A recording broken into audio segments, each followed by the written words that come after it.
நமக்கு அளித்த கொடை. அந்த மூலிகைகளை கொண்டு நம் நோய்களை எவ்வாறு தீர்க்கலாம் என்பதை பற்றி நமக்கு விளக்க வருகிறார் டாக்டர் கௌதமன் அவர்கள். நம் விடியலை வாழ நிகழ்ச்சியின் அடுத்த பகுதியாக வரவிருப்பது பல்லாண்டு வாழ்ந்திட. பிப்ரவரி 17 புதன்கிழமை. அன்பான கலைஞர் தொலைக்காட்சி நேயர்களுக்கு என்னுடைய இனிமையான காலை வணக்கங்கள். இன்றைக்கி நம்ம பார்க்கக்கூடிய தாவரத்துடைய பெயர் கரு ஊமத்தை அப்படின்னு சொல்லக்கூடிய புதர்களில், குப்பை மேடுகளில் வளரக்கூடிய ஒரு வகையான புதர் செடி வகை தாவரம். இலைகள் பார்த்திங்கன்னா கருமை கலந்த பச்சை நிறத்தில் இருக்கும். பூக்கள் பார்ப்பதற்கு ஊதா கலந்த வெண்மை நிறத்தில் இருக்கும். காய்கள் பார்த்திங்கன்னா கருப்பு கலந்த பச்சை நிறத்தோடு இருக்கக்கூடிய கரு ஊமத்தை பார்த்திங்கன்னா ரொம்ப குளிர்ந்த பிரதேசங்களில், குளிர் இருக்கக்கூடிய வறண்ட பூமிகளில் வளரக்கூடிய புதர் செடி வகை தாவரம். கரு ஊமத்தையை பொறுத்தவரையிலும் பார்த்திங்கன்னா அதோட வேருக்கு மூச்சு பிரச்சனையை குறைக்கக்கூடிய ஒரு சக்தி உண்டு. இன்றைக்கெல்லாம் நம்ம என்ன பண்ணுறோன்னா, ஒரு ஆஸ்துமா நோய் இருந்தாலோ, ஒரு வீசிங் ட்ரபிள் இருந்தாலோ கிடுகிடுன்னு ஓடி போய் ஒரு ஸ்டீராய்டு சம்மந்தப்பட்ட ஊசிகளை நேரடியாக ரத்தத்தில் போட்டுக்கிறோம். ஆனால் 3000-1000 வருடங்களுக்கு முன்பு என்ன பண்ணிட்டு இருந்தாங்கன்னு பார்த்தீங்கன்னா, இந்த மாதிரி ஆஸ்துமா சம்மந்தப்பட்ட கோளாறுகள் ஏற்படும் போது சுத்தி செய்யப்பட்ட ஊமத்தையுடைய வேரை எடுத்து புகை போடுவாங்க. புகை போட்டு அந்த புகையை அந்த ஆஸ்துமா நோயாளி யார் இருக்காங்களோ அவர்களை நன்றாக சுவாசிக்க செய்வார்கள். ஆச்சரியப்படும்படி பார்த்திங்கன்னா, இன்றைக்கு இரத்தத்தின் மூலம் செலுத்தப்படக்கூடிய ஊசி மருந்து எவ்வளவு வேகமாக அந்த ஆஸ்துமா நோயை குறைக்க உதவுகிறதோ, அதைவிட வேகமாக ஒரு சுவாசம் செய்தாலே வேகமாக அது நுரையீரலுக்குள் சென்று அங்கே இருக்கக்கூடிய பிராங்கியோல்ஸில் இருக்கக்கூடிய கஷ்டத்தை சரி செய்து பிராங்கோ டைலேட்டராக அது வேலை செய்கிறது. அப்படிங்கிறத இன்றைக்கு பல 1000 வருடங்களுக்கு முன்பிருந்தே நம்மளுடைய பாரம்பரிய மருத்துவத்தில் நம்ம உபயோகப்படுத்திக்கிட்டு இருக்கோம். அந்த அளவுக்கு பார்த்திங்கன்னா மிக வேகமாக இந்த ஆஸ்துமா நோய் சம்பந்தப்பட்ட பிரச்சனைகளை உட்புற மருந்தாக இல்லை, வெறும் சுவாசத்தின் மூலமே சரி செய்யக்கூடிய சக்தி இந்த கருப்பு ஊமத்தையுடைய வேருக்கு உண்டு. அதே போல் நிறைய பேருக்கு இந்த புகைப்பிடிக்கக்கூடிய பழக்கம் இன்றைக்கு இருக்கிறது. புகைப்பிடித்து கொண்டே இருப்பதால் என்ன ஆகுதுன்னா, உடலுக்குள் செல்லுகின்ற ஆக்சிஜனுடைய அளவு வேகமாக குறைய ஆரம்பிக்கிறது. அந்த ஆக்சிஜன் அளவு வேகமாக குறைய ஆரம்பிக்கும் போது அவங்க வெளிப்புறத்திலிருந்து இந்த பிராங்கோ டைலேட்டர் சம்மந்தப்பட்ட வேலையோ அல்லது நெபுலைசர்ஸ் நம்ம சொல்லக்கூடிய மருந்துகளையோ அடிக்கடி உடலுக்குள் செலுத்த வேண்டிய ஒரு தேவை ஏற்படுகிறது. இதை குறைக்கக்கூடிய சக்தி இந்த கரு ஊமத்தைக்கு உண்டு. பாரம்பரிய மருத்துவத்தில் பார்த்திங்கன்னா மருந்தூட்டப்பட்ட சிகரெட்ஸ்களை பற்றி நிறைய குறிப்புகளை நம்ம பார்க்குறோம். இன்றைக்கு எப்படி புகைப்பிடிக்கிறோமோ அதே போல் காகிதங்களுக்கு நடுவில் மருந்தூட்டப்பட்ட பொருட்களை வைத்து அதை புகைப்பிடிக்க சொல்லும்போது நிறைய வகையான நோய்களை குணப்படுத்துவதை நம்ம பார்க்குறோம். குறிப்பாக பார்த்திங்கன்னா இந்த நுரையீரல் ஏற்பட்டிருக்கக்கூடிய பாதிப்பு, நுரையீரல் சம்பந்தப்பட்ட புற்றுநோய்கள் ஏற்படும்போது, மைக்ரைன் சம்பந்தப்பட்ட ஒற்றை தலைவலி ஏற்படும்போது, மூச்சுக்குழல் அடைப்புன்னு சொல்லக்கூடிய வீசிங் ட்ரபிள் ஏற்படும்போது, அதே போல் பார்த்திங்கன்னா அந்த மூக்குகளில் ஏற்படுகின்ற தசை வளர்ச்சிகள், நிறைய நேரங்களில் தசை வளர்ச்சி ஏற்படும் போது அறுவை சிகிச்சை செய்து கொள்ள வேண்டும் அப்படிங்கிற ஒரு தேவை தான் இன்றைக்கு இருக்குது. ஆனால் அந்த காலத்தெல்லாம் பார்த்திங்கன்னா எந்த விதமான அறுவை சிகிச்சையும் இல்லாமல் சுத்தி செய்யப்பட்ட கரு ஊமத்தையுடைய அந்த தூளை எடுத்து சிறிதளவு புகை போட்டு அந்த புகையை மூக்குக்குள்ளேயே இழுக்கச் செய்வார்கள். அந்த மாதிரி செய்யும்போது பார்த்திங்கன்னா இதில் இருக்கக்கூடிய வேதியியல் மூலக்கூறுகள் ரொம்ப அழகாக அந்த மூக்கில் இருக்கக்கூடிய தசை வளர்ச்சி சம்பந்தப்பட்ட நேசல் பாலிப் சம்பந்தப்பட்ட காரணிகளை மிக வேகமாக குறைக்க உதவும். அது மிக வேகமாக குறைக்கும் போது பார்த்திங்கன்னா இது சம்பந்தப்பட்ட காரணிகள் முழுமையாக மறைந்து போகிறத நம்ம பார்க்க முடியும். அந்த மாதிரி மருந்தூட்டப்பட்ட புகையூட்டுகின்ற ஒரு பழக்கம் அப்படின்னு சொல்லும்போது அதற்கு இந்த கரு ஊமத்தையுடைய வேர், சுத்தி செய்யப்பட்ட வேர் ஒரு மிகச்சிறந்த மருந்தாக இருக்கிறது என்றால் மிகையாகாது. அதே போல் இன்றைக்கு நிறைய பேருக்கு பார்த்திங்கன்னா அந்த ஒற்றை தலைவலி சம்பந்தப்பட்ட கோளாறு, மைக்ரைன் சம்பந்தப்பட்ட கோளாறுன்னு சொல்லுவோம். காலையில் எழுந்தவுடன், குறிப்பாக இந்த கோடை காலம் ஆரம்பித்து விட்டது, காலை எழுந்தவுடன் வெளிச்சத்தை பார்த்த உடனேயே தலைவலி ஆரம்பிக்கும். ஒரு 11 மணி 12 மணி ஆகும்போது அந்த தலைவலியோட தாக்கம் அதிகமாகி கொண்டே போகும். ஒரு 12-1 மணி போல் தலை சுற்றி சுற்றி வாந்தி எடுக்க ஆரம்பிப்பார்கள். அதன் பிறகு பார்த்திங்கன்னா வாந்தி எடுத்து மாலை ஒரு 5 மணி 6 மணி ஆகும்போது மட்டும்தான் அந்த தலைவலி குறைவதை நம்ம பார்க்கலாம். அந்த மாதிரி ஏற்படக்கூடிய மைக்ரேன் தலைவலிக்கெல்லாம் சுத்தி செய்யப்பட்ட கரு ஊமத்தையுடைய வேரை எடுத்து நன்றாக அரைத்து அதிலிருந்து கிடைக்கக்கூடிய பேஸ்ட்டை நெற்றி முழுவதும் 10 போடக்கூடிய ஒரு சிகிச்சையை நம்ம செய்யணும். அதை செய்தோமேயானால் அந்த இடத்தில் இருக்கக்கூடிய அந்த மைக்ரேன் தலைவலியை உண்டாக்கக்கூடிய அந்த ஒரு காரணிகள் மிக வேகமாக குறையிறதையும், அதிகமாக வலி மாத்திரை எடுத்து கொள்ளாமலேயே அந்த மைக்ரேன் தலைவலி சம்பந்தப்பட்ட காரணிகள் வேகமாக குறைவதையும் நம்ம பார்க்க முடியும். அந்த அளவுக்கு ஒற்றை தலைவலி சம்பந்தப்பட்ட மைக்ரேன் தலைவலிக்கு இந்த கரு ஊமத்தையிலிருந்து எடுக்கக்கூடிய அந்த சுத்தி செய்யப்பட்ட வேருடைய பூச்சி ஒரு மிகச்சிறந்த மருந்தென்றால் மிகையாகாது. கரு ஊமத்தையுடைய இலைகளை பொறுத்தவரையிலும் பார்த்திங்கன்னா சிறிதளவு கோமியத்தில் ஊற வைத்தோ அல்லது பசு மோரில் ஊற வைத்தோ தான் உபயோகப்படுத்துகின்ற ஒரு வழக்கம் நம்மிடையே உண்டு. அந்த மாதிரி ஊற வைத்து எடுக்கக்கூடிய அந்த இலைகளை நன்றாக வேக வைத்து நன்றாக என்ன பண்ணுவோன்னா, பாரம்பரிய மருத்துவத்தில் அந்த இலைகளை எடுத்து நன்றாக ஊற வைத்த பிறகு எடுத்து செங்கல்லை நல்லாக சூடு செய்து அதற்கு மேல் இந்த இலைகளை சுற்றி வலி இருக்கக்கூடிய இடங்களில் ஒத்தடம் கொடுக்கக்கூடிய ஒரு விஷயத்தை இன்றைக்கும் கிராமங்களில் நம்ம நிறைய பார்க்க முடியும். முட்டு வலி, கழுத்தில் இருக்கக்கூடிய வலி, இடுப்பில் ஏற்படுகின்ற சவ்வு விலகல், சயாட்டிகான்னு சொல்லக்கூடிய இடுப்புக்கு கீழே இருக்கக்கூடிய நரம்புகளில் ஏற்படுகின்ற அழுத்தம், கால் முழுவதும் சுண்டி இழுக்கின்ற நரம்பு வலி, இந்த மாதிரி வலிகள் ஏற்படும் போது இந்த கரு ஊமத்தையை நன்றாக சுத்தி செய்து அதன் பிறகு செங்கல் அல்லது குழாங்கல்லை நன்றாக நெருப்பிலிட்டு அது கொதித்த பிறகு அந்த கற்களை இந்த இலைகளை சுற்றி அந்த சூடோடு ஒத்தரம் கொடுக்கக்கூடிய ஒரு சிகிச்சை, இலைக்கிழி அப்படின்னு சொல்லக்கூடிய அந்த ஒரு சிகிச்சை. இதை செய்யும்போது பார்த்திங்கன்னா எவ்வளவு நாள்பட்ட முட்டு வலிகளாக இருந்தாலும் அவை மறைந்து போகிறத பார்க்கலாம். ஈவன் காலில் இந்த ஆணி சம்பந்தப்பட்ட பிரச்சனை ஏற்படும் போது இதை செய்யலாம். மிக குறிப்பாக பார்த்திங்கன்னா குதிகால் வலி, இன்றைக்கு 30 வயதுக்கு மேற்பட்ட பெண்கள் பெரும்பாலானோர்களுக்கு ஏற்படுகின்ற மிக முக்கியமான பிரச்சனை குதிகால் வலி. இந்த குதிகால் வலி ஏற்படும் போது பார்த்திங்கன்னா காலையில் எழுந்து ஒரு அடி கூட எடுத்து வைக்க முடியாது, தத்தி தத்தி நடக்க வேண்டியிருக்கும். மீண்டும் சரியான முறையில் நடப்பதற்கு பார்த்திங்கன்னா கிட்டத்தட்ட ஒரு மணி நேரம் 2 மணி நேரம் ஆகும். அதற்கு கூட இந்த இலையை கொண்டு கொடுக்கக்கூடிய ஒத்தடம் ஒரு மிகச்சிறந்த வலி நிவாரணி. எனவே நேயர்களே, இந்த கரு ஊமத்தையை பொறுத்தவரையிலும் நுரையீரல் சம்பந்தப்பட்ட பாதிப்புகள், சைனசைட்டிஸ் சம்பந்தப்பட்ட கோளாறுகள், அலர்ஜிக் ரைனைட்டிஸ்ன்னு சொல்லக்கூடிய பிரச்சனைகள், நேசல் பாலிப்புன்னு சொல்லக்கூடிய பிரச்சனை, ஆஸ்துமா சம்பந்தப்பட்ட பிராங்கைட்டிஸ் சம்பந்தப்பட்ட நோய்களுக்கு இயற்கை கொடுத்திருக்கின்ற மிகச்சிறந்த அருமருந்து. தகுந்த மருத்துவ ஆலோசனையின் பேரில் சரியான முறைப்படி இதை உபயோகப்படுத்தினோமேயானால் நம்மாலும் பல்லாண்டு காலம் ஆரோக்கியமாக வாழ்ந்திட முடியும். சமூகத்தில் நடக்கும் பிரச்சனைகளை கண்டு பயந்து ஒதுங்கி விடாமல் அதில் நம்முடைய பங்களிப்பை எவ்வாறு வழங்கலாம் என்பதை பற்றி நமக்கு விளக்க வருகிறார் மனுஷபுத்திரன் அவர்கள். நம் விடியலை வானிகழ்ச்சியின் அடுத்த பகுதியாக வரவிருப்பது தீதும் நன்றும்.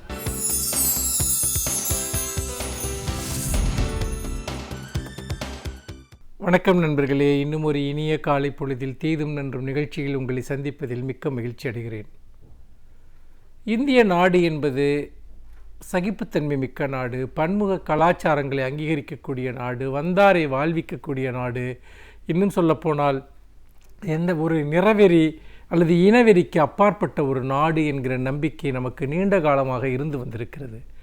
ஆனால் கடந்த 10 ஆண்டுகளில் அல்லது கடந்த சில சகாப்தங்களில் இந்த நிலை வெகுவாக மாறிவிட்ட ஒரு சூழல் இருக்கிறதோ என்கிற கவலை மேலிடுகிறது. இன்றைக்கு நாம் பொதுவாக இனவெறி, நிறவெறி என்கிற விஷயங்கள் எல்லாம் மேற்கு நாடுகளில் நிலவக்கூடிய ஒன்று, நாம் அதற்கு அப்பாற்பட்டவர்கள் என்று நாம் நம்பிக்கொண்டிருந்தோம். ஆனால் இன்றைக்கு நம்முடைய சமூகம் என்பது பல்வேறு விதமான பிறர் மீதான வெறுப்புகளின் மீது நின்று கொண்டிருக்கிறதோ என்பதை நிரூபிக்கும்படியான பல சம்பவங்கள் இங்கு தொடர்ந்து அரங்கேறி கொண்டிருப்பதை நாம் தொடர்ந்து பார்க்கிறோம். சமீபத்தில் பெங்களூரில் நடந்த ஒரு சம்பவம் என்பது அத்தகைய ஒரு பெரிய அதிர்ச்சியை ஏற்படுத்தியது. பொதுவாக இந்தியர்களுக்கு எதிராக பிற நாடுகளில், இந்திய வம்சாவளியினர் மீது பிற நாடுகளில் அங்கே இருக்கக்கூடிய நிறவெறி சக்திகள் அவர்கள் தாக்குதல் நடத்துகிற போது நாம் அதிர்ச்சி அடைந்திருக்கிறோம். நம்முடைய மக்களை எப்படி அப்படி நடத்தலாம் என்று நாம் கொதித்து போயிருக்கிறோம். ஆனால் அதையெல்லாம் கேட்பதற்கான தார்மீக ரீதியான உரிமை நமக்கு இருக்கிறதா என்கிற ஒரு கேள்வியை எழுப்பும்படியான சம்பவங்கள் சமீபத்தில் தொடர்ந்து நடந்து கொண்டிருக்கின்றன. பெங்களூரில் நடந்த இந்த சம்பவத்தை எடுத்துக்கொள்ளுங்கள். சில தினங்களுக்கு முன்பு அங்கு பல்கலைக்கழகத்தில் படிக்கக்கூடிய ஒரு ஆப்பிரிக்க நாட்டவர், அவர்கள் சில மாணவர்கள் அவர்கள் காரை செலுத்தி கொண்டு வந்தபோது ஒரு விபத்து ஏற்பட்டு அங்கு பெங்களூரை சேர்ந்த ஒரு பெண்மணி அந்த விபத்தில் இறந்து விடுகிறார். இது ஒரு குற்றம், இதில் சம்பந்தப்பட்டவர்கள் கண்டுபிடிக்கப்பட வேண்டும், தண்டிக்கப்பட வேண்டும் என்பதில் சந்தேகமில்லை. ஆனால் அந்த விபத்தை ஏற்படுத்தியவர்களுடைய அந்த கார் சென்ற பிறகு சிறிது நேரம் கழித்து வேறொரு பெண், அதாவது ஒரு டான்சானியா நாட்டைச் சேர்ந்த ஒரு மாணவி அந்த பக்கம் வருகிறார். அவரை வழிமறித்த ஒரு கும்பல், அந்த யாரோ வேறு சில ஆப்பிரிக்க மாணவர்கள் செய்த குற்றத்திற்காக இந்த மாணவியை பிடித்து துன்புறுத்தி அவரை நிர்வாணமாக்கி நடுத்தெருவில் அவமானப்படுத்துகிறார்கள். அதாவது ஒரு கருப்பினத்தவர் என்று சொல்லக்கூடிய ஒருவர் அவர் செய்த ஒரு குற்றத்திற்காக அல்லது அவர்கள் செய்த ஒரு விபத்திற்காக அதே போல கருப்பினத்தவரை சேர்ந்த இன்னொருவரை தண்டிக்க வேண்டும் என்று நினைப்பது உண்மையில் ஒரு பச்சையான ஒரு இனவெறி மனோபாவம், ஒரு குறிப்பிட்ட இன மக்கள் மீது இருக்கக்கூடிய துவேஷம் என்பதற்கு அப்பால் நாம் அதை வேறு எப்படி புரிந்து கொள்வது என்று எனக்கு தெரியவில்லை. இந்த துவேஷ உணர்வு என்பது எங்கிருந்து வந்தது? இது எப்படி உருவாக்கப்பட்டது? இதுதான் முக்கியமான கேள்வி.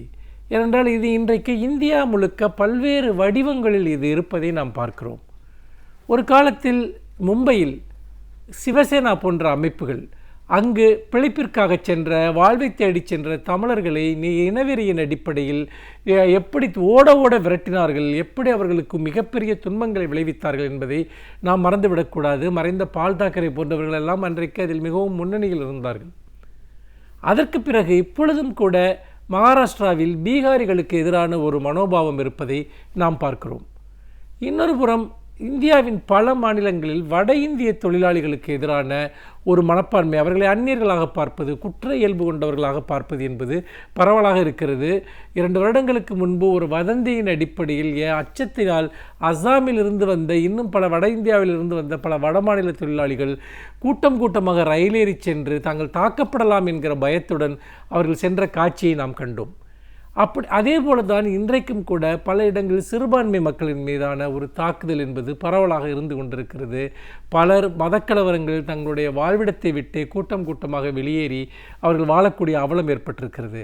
அதாவது குறிப்பிட்ட இனத்தையோ மதத்தையோ சேர்ந்தவர்கள் ஏதாவது ஒரு சிறு தவறு செய்வதாக ஒரு குற்றச்சாட்டு பரவினால் அல்லது ஒரு குற்றமிழைத்ததாக ஒரு தகவல் பரவினாலே அந்த இன மக்களையே வேட்டையாடுவது என்பது இன்றைக்கு இந்தியாவிலேயே ஒரு மிகப்பெரிய போக்காக இருக்கிறது. இது சாதிய ரீதியாகவும் செயல்படுகிறது. சாதி ரீதியாக மக்களை, அவர்களுடைய வீடுகளை தீ வைத்து எரிப்பது, அவர்களை கொல்வது, அவர்களை ஊரை விட்டு அடித்து விரட்டுவது என்கிற ஒரு மிகப்பெரிய ஒரு கும்பல் கலாச்சார மனப்பான்மை என்பது இன்றைக்கு இந்தியா முழுக்க இருக்கிறது.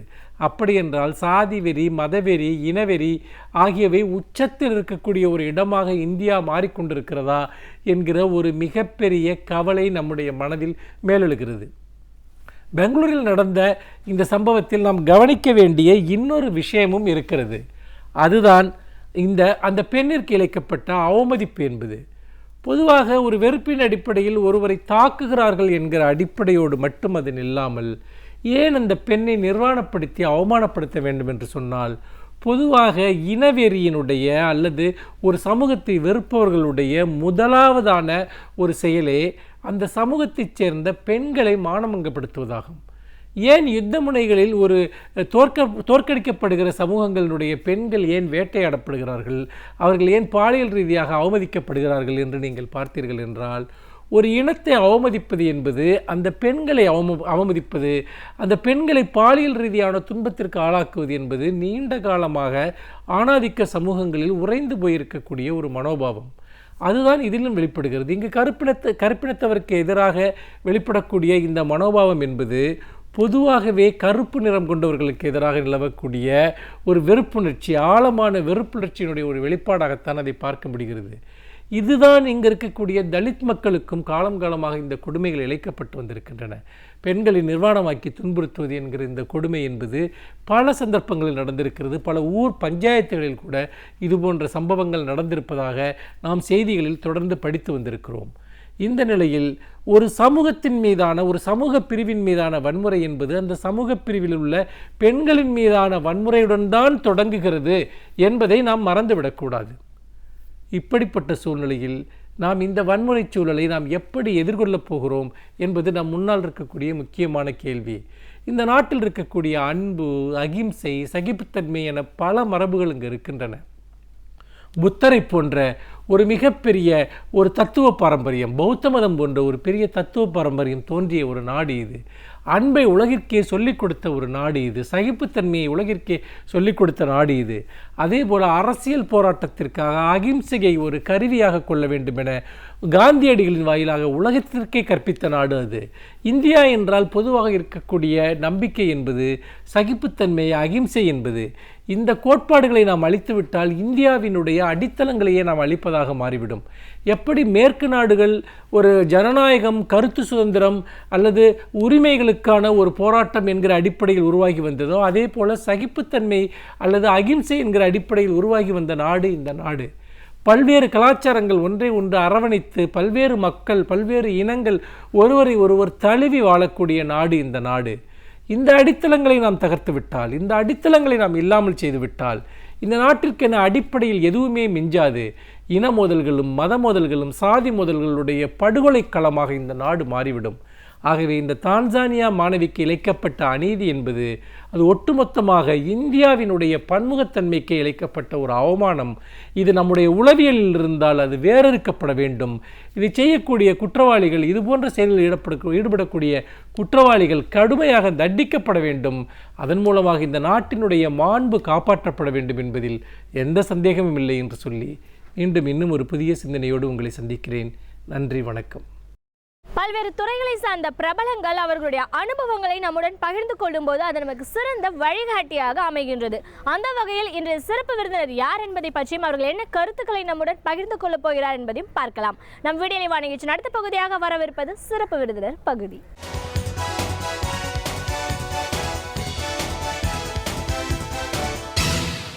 வணக்கம் நேயர்களே, விடியலேவா நிகழ்ச்சியின் சிறப்பு விருந்தினருக்கான நேரம் இது. இன்றைய சிறப்பு விருந்தினர் கல்வியாளர் திரு ரபீந்திர சைலபதி. ஒரு கல்வியாளரா, அதுவும் குறிப்பா மருத்துவம் அப்படின்ற ஒரு படிப்புக்கு இங்கிருந்து வெளிநாடு போகணும்னு நினைக்கிற மாணவர்கள் எந்த மாதிரியான விஷயங்கள் எல்லாம் முதல்ல தெரிஞ்சு வச்சுக்கணும்? வெளிநாடுன்னு போகும்போது எந்த ஒரு நாட்டில் நம்ம நாட்டோட நிலைக்கு ஈக்குவலா இருக்கு, அதற்கான வாய்ப்புகள் ஏன் அங்க அதிகமா இருக்கு, இப்படின்னு மருத்துவம் சார்ந்தும் ஆலோசனைகள் சார்ந்தும் பல விஷயங்களை இன்னைக்கு நாம அவர்கிட்ட கேட்டு தெரிஞ்சுக்கலாம். வணக்கம் சார். வணக்கம். ஒரு கல்வியாளராக எங்கள் நிகழ்ச்சிக்கு உங்களை முதல்ல வரவேற்கிறோம். நன்றி. கல்வியாளர் அப்படின்னு சொல்லும்போது மேலை நாடுகளுக்கு போய் படிக்கணும் அப்படின்ற ஒரு எண்ணம், ஆர்வம் எல்லா மாணவர்களுக்குமே இங்கே இருக்குது. அதுலேயும் இன்னும் குறிப்பாக மருத்துவம் அப்படின்னு சொல்ல வரும்போது நம்ம நாட்டில் இருக்கிறத விட வெளிநாடு போய் படிச்சுட்டு வர்றது தான் ரொம்ப அதிகப்படியான மாணவர்கள் விரும்புகிறாங்க. நீங்கள் ஒரு நிறுவனமும் நடத்திட்டு இருக்கீங்க. வெளிநாடு போய் படிச்சுட்டு வர்றதுக்கான எல்லா வகையான சப்போர்ட்டும் செய்கிற மாதிரியான ஒரு நிறுவனத்தையும் நிறுவிட்டுருக்கீங்க. அதே நேரத்தில் இந்த படிப்பை தேர்ந்தெடுக்கணும் அப்படின்னு போது அந்த பெற்றோருக்கும் சரி மாணவர்களுக்குமான ஆலோசனைகளையும் வழங்கிட்டு இருக்கீங்க. இப்போது எங்கே இதுக்கான வாய்ப்புகள் அதிகம் இருக்குது, ஏன் எந்த காரணத்தினால நம்ம இந்த ஒரு நாட்டுக்கு போகிறோம், இப்படி நிறைய கேள்விகள் இருக்குது. பொதுவாகவே மருத்துவ படிப்புன்னு வரும்போது அதிகப்படியான மாணவர்கள் பிலிப்பைன்ஸ் போகணுங்கிறது தான் விருப்பப்படுறாங்க. அதில் முழுக்க சப்போர்ட் அப்படிங்கிறத உங்கள் நிறுவனம் மூலமாக நீங்கள் சப்போர்ட் பண்ணிகிட்ருக்கீங்க. இப்போ இந்த மருத்துவம் அப்படிங்கிறது வெளிநாடு போகணுன்ற ஒரு எண்ணம் வர்ற மாணவர்களுக்கு என்ன மாதிரியான விஷயங்கள் முதல்ல தெரிஞ்சு வச்சுக்கணும்? பிலிப்பைன்ஸ் எந்த அளவுக்கு நம்மளுக்கு இணையாக இருக்குது, சப்போர்ட் பண்ணுது, நாம் ஏன் அதை தேர்ந்தெடுக்கிறோம், இப்படி நிறைய கேள்விகள் இருக்குது. இது எல்லாத்துக்கும் உங்ககிட்ட முழுமையான பதில்களை எதிர்பார்க்கிறோம். இப்போ முதல்ல மருத்துவ படிப்பு அப்படின்னு வரும்போது மற்ற நாடுகளை விட நம்ம பிலிப்பைன்ஸை ஏன் அதிகப்படியாக மாணவர்கள் தேர்ந்தெடுக்கிறாங்க? நிறுவனங்களும் அந்த மாதிரியான கண்ட்ரீஸ்க்கு தான் சப்போர்ட்டும் அதிகமாக பண்ணுறாங்க. ஏன் சார் அப்படி? அதாவது எங்களோட நிறுவனம் 2006 துவங்கப்பட்டது. 12ஆம் வகுப்பு முடிச்சுட்டு அடுத்தது உயர்கல்விக்கு என்ன படிக்கலாம் அப்படிங்கிற ஒரு தடுமாற்றம் எல்லாருக்குமே இருக்கும். அந்த தடுமாற்றத்தை நீக்கி அவங்களுக்கு ஒரு கேரியர் கைடன்ஸ் கொடுக்குறதா ஒரு நிறுவனமாக தான் எங்களோடது இருந்தது. கடந்த 5 ஆண்டுகளாக பிலிப்பைன்ஸுக்கு மருத்துவம் படிக்கிறதுக்கான ஆர்வம் மக்களிடையே அதிகமாக வந்தது. ஏன்னு கேட்டிங்கன்னா, நமது இந்தியாவில் 1500 பேருக்கு தான் ஒரு டாக்டர் இருக்காங்க. மேலை நாடுகளில் அப்படி இல்லை. 400 சராசரியாக ஒரு 400 பேருக்கு ஒரு டாக்டர் இருக்காங்க. ஸோ நம்மளுடைய நாட்டில் டாக்டர் பற்றாக்குறைகள் இருக்குது. நம்மளுடைய இந்தியாவில் படிக்கிற மாணவர்கள் ஒரு வருஷத்துக்கு 50,000 சராசரியாக ஒரு 50,000 மாணவர்கள் தான் படித்து முடிச்சுட்டு வெளியில் வராங்க. ஸோ அந்த நிலைமை இருந்ததுன்னா கண்டிப்பாக இந்த ரேஷியோவை நம்மளால் பூர்த்தி பண்ண முடியாது. ஸோ இதற்காக இந்தியன் கவர்மெண்ட்டும் சரி, மெடிக்கல் கவுன்சில் ஆஃப் இந்தியாவும் சரி, வெளிநாடுகளில் போய் மருத்துவம் படிக்கலாம் ஸ்டூடெண்ட்ஸு அப்படின்னு சொல்லி ஒரு சட்டம் கொண்டு வந்தாங்க. ஸோ அதில் Russia, Georgia, Ukraine, China, Philippines இந்த மாதிரி நாடுகளுக்கு போனாங்க. அதிகமாக கடந்த 5 ஆண்டுகளாக போகிறது வந்து பிலிப்பைன்ஸ். அது எதுக்குன்னு கேட்டிங்கன்னா, மருத்துவம் படிக்கிறதுக்கு முக்கியமானது நோய்கள், நோயாளிகள். மருத்துவரோட இருக்கக்கூடிய விஷயமே நோய்களும் நோயாளிகளும் தான். நோயோட தன்மை எப்படி இருக்குன்னு சொன்னால், நோய் வந்து ஒரு நாட்டினுடைய கிளைமேட்டை பொறுத்து 90% நோய்கள் இந்த நாட்டினுடைய கிளைமேட்டை பொறுத்து தான் இருக்குது. நம்மளோட இந்தியாவும் சரி பிலிப்பைன்ஸும் சரி டாப்பிக்கல் ரீஜனில் இருக்குது. ஸோ அதனால் இங்கே என்ன நோய்கள்லாம் இருக்கோ அதே நோய்கள் தான் பிலிப்பைன்ஸ்லேயும் இருக்குது. ஸோ மாணவர்கள் அங்கே படித்து முடிச்சுட்டு திரும்ப இங்கே வரும்பொழுது நம்ம ஊரில் வந்து புதுசாக ஏதாவது படிக்கணும், புதிய நோய்களை பற்றி தெரிஞ்சுக்கணுங்கிற அவசியம் அதிகமாக இருக்காது. மற்றபடி இந்த ரஷ்யா அந்த மாதிரி நாடுகள் சொன்னோம் இல்லையா, அந்த நாடுகளில் வந்து ஒரு 6 மாதம் வந்து அதிகப்படியான குளிர் இருக்கும். ஸோ அந்த நேரத்தில் வரக்கூடிய நோய்கள் வந்து நம்ம இந்தியாவில் கண்டிப்பாக வரப்போகிறது கிடையாது. ஸோ அதை படிச்சுட்டு வந்தாங்கன்னு சொன்னால் இங்கே வரக்கூடிய மாணவர்களுக்கு ஒரு பெரிய சிரமம் இருக்கும். நோய்களை பற்றியான தன்மைகள் எதுவும் தெரியாமல் இருக்கும். ஸோ இதனால் பிலிப்பைன்ஸுக்கு அதிகமான மாணவர்கள் போகிறாங்க. அடுத்தது மொழி. அங்கே பேசக்கூடிய மக்கள் வந்து 90%க்கும் மேலே ஆங்கிலம் பேசுகிறாங்க. ஸோ அதனால் அங்கே படிக்கக்கூடிய மொழியும் ஆங்கிலம், பேசுகிறது, கம்யூனிகேட் பண்ணுறது எல்லாமே ஆங்கிலம் தான். இப்போ நம்மளோட மாணவர்கள் வந்து பிலிப்பைன்ஸில் படிக்கும் பொழுது ஃபைனல் இயரில் கிளினிக்கல் நோட்டேஷன் பண்ணுவாங்க. ஸோ அப்போ வந்து பேஷண்ட்ஸ் கூட டைரெக்டாக இன்ட்ராக்ட் பண்ணி அவங்களுக்கு என்ன பண்ணுது, என்ன பண்ணணும் அப்படிங்கிற விஷயங்களை பேஷண்ட் கூட டைரெக்டாக இன்ட்ராக்ட் பண்ணுறதுக்கு ஒரு மொழி கண்டிப்பாக தேவை. வெளிநாடுகள்னு சொல்லும்போது ஆங்கிலத்தில் பேசுனாங்கன்னு சொன்னால் அதை நம்ம ஈஸியாக புரிஞ்சுக்கிடலாம். ஸோ இது ஒரு காரணம். 3வது ஹேண்ட்ஸ் ஆன் ப்ராக்டிஸ்ன்னு சொல்லுவாங்க. அதாவது பேஷண்ட்ஸை தொட்டு வைத்தியம் பண்ணும் முறை. அது நம்ம இந்தியாவில் இருக்குது. மற்ற கண்ட்ரீஸில் சில கண்ட்ரீஸில் அந்த இது கிடையாது. பேஷண்ட்ஸ் வந்து தொட்டு வைத்தியம் பண்ணக்கூடிய முறை. பிலிப்பைன்ஸில் அந்த இது இருக்கிறதுனால அதிகப்படியான மாணவர்கள் இப்போதைக்கு பிலிப்பைன்ஸுக்கு ட்ராவல் பண்ணி படிக்கிறாங்க. ஓகே, இப்போ நம்ம எம்பிபிஎஸ் அப்படின்னு பார்க்கும்போது +2 முடித்த மாணவர்கள் என்ன அந்த அடலசன் ஏஜில் தான் இருப்பாங்க. இப்போ நம்ம ஒரு நாட்டில் இருந்துட்டு ஒரு படிப்புக்காக ஒரு மற்ற நாடுக்கு போகிறோம் அப்படின்னும் போது இந்த எண்ணமே வந்து ஒரு பெரிய தாக்கத்தை வந்து ஒரு குடும்பத்தில் ஏற்படுத்துன்றதை நம்ம பார்க்குறோம். பெற்றோருக்கும் சரி மருத்துவம் படிக்கணுன்ற ஆர்வத்துக்காக மாணவர்கள் போகிறாங்களே தவிர அவங்களுக்கும் மொழி, நாடு பற்றின பயம் இருக்கும். பட் தனியாக ஒரு சின்ன பசங்களை அனுப்புகிறோமேன்ற பயம் பெற்றோருக்கும் இருக்கும். இந்த சூழலில் ஒரு மருத்துவ படிப்புக்கு வெளிநாடு போகணுன்னு வர்ற மாணவருக்கும் சரி பெற்றோருக்கும் சரி ஒரு ஆலோசகராக முதல்ல என்ன மாதிரியான விஷயங்கள் எல்லாம் சொல்லுவீங்க சார்? அதாவது மருத்துவம் படிக்க பிலிப்பைன்ஸ் போகணுன்னு நினைக்கிற மாணவர்களுடைய பெற்றோர்கள் தெரிந்து கொள்ள வேண்டியது, அங்கே காலேஜில் நிறைய கன்சல்டன்ட்ஸ் இங்கே இருக்கிறாங்க. அந்த கன்சல்டன்ஸை நீங்கள் போய் அணுகலாம். அந்த கன்சல்டன்ட் வந்து டைரெக்டாக காலேஜ் கூட அக்ரிமெண்ட் பண்ணியிருக்கிறாங்களா, அதை நீங்கள் அந்த அக்ரிமெண்ட் காப்பியை கண்டிப்பாக பார்க்கணும். அப்போ தான் அவங்களால சில விஷயங்களை நேரடியாக காலேஜை தொடர்பு கொண்டு விஷயங்களை பண்ண முடியும். அதுக்கப்புறம் அதில் வந்து நிறைய ப்ரொசீஜர்ஸ் இருக்குது. அட்மிஷன் லெட்டர் வாங்கி கொடுக்குறது, விசா ப்ராசஸ் எல்லாமே இருக்குது. அதை பற்றி தெரிஞ்சுக்கணும். முதல்ல வந்து அது எந்த காலேஜில் அந்த கல்வியோடைய கோர்ஸ் டியூரேஷன் சொல்லுவோம் இல்லையா, அதை வந்து அவங்க தெரிஞ்சுக்கணும். பிலிப்பைன்ஸில் படிக்கக்கூடிய டியூரேஷன் வந்து 5.5 ஆண்டுகள், 5 வருஷம் 4 மாதம். இதில் 1.5 ஆண்டுகள் வந்து ப்ரீ மெடிசன் கோர்ஸ் படிக்கணும், பேச்சுலர் ஆஃப் சயின்ஸுங்கிற டிகிரி. இப்போ நமது ஊரில் 10th 12th முடிச்சுட்டு டைரெக்டாக நம்ம எம்பிபிஎஸ் படிக்க போயிடும். பிலிப்பைன்ஸில் அப்படி கிடையாது. 10th முடிச்சதுக்கப்புறம் 4 இயர்ஸ் பேச்சுலர் டிகிரி ஒன்று பண்ணுவாங்க. அதுக்கப்புறம் தான் டாக்டர் ஆஃப் மெடிசன் எம்டிக்குள்ளே போவாங்க. நமது மாணவர்கள் அதிகமாக அங்கே போகிறதுனால அங்கே செட்டுன்னு சொல்லுவாங்க, அதான் வந்து கமிஷன் ஆஃப் ஹையர் எஜுகேஷன், அந்த எஜுகேஷன் டிபார்ட்மெண்ட்டோடைய ஹெட். அவங்க வந்து நமது இந்திய மாணவர்களுக்காக அந்த பிஎஸ்ங்கிற 4 இயர் ப்ரோக்ராமை நம்ம 11th 12th இங்கே ஏற்கனவே படித்ததுனால 1 year 4 months அங்கே ஃப்ரேம் பண்ணி வச்சுருக்காங்க. ஸோ இங்கே ஃபஸ்ட்டு போகிற மாணவர்கள் கண்டிப்பாக அந்த பேச்சுலர் ஆஃப் சயின்ஸ் டிகிரி அந்த இது 1 year 4 months அவங்க கண்டிப்பாக படிக்கணும். ஸோ அவங்க படிக்கக்கூடிய நேரத்தில் NMATங்கிற ஒரு எக்ஸாம் எழுத வேண்டியிருக்கும், நேஷ்னல் மெடிக்கல் அட்மிஷன் டெஸ்ட்.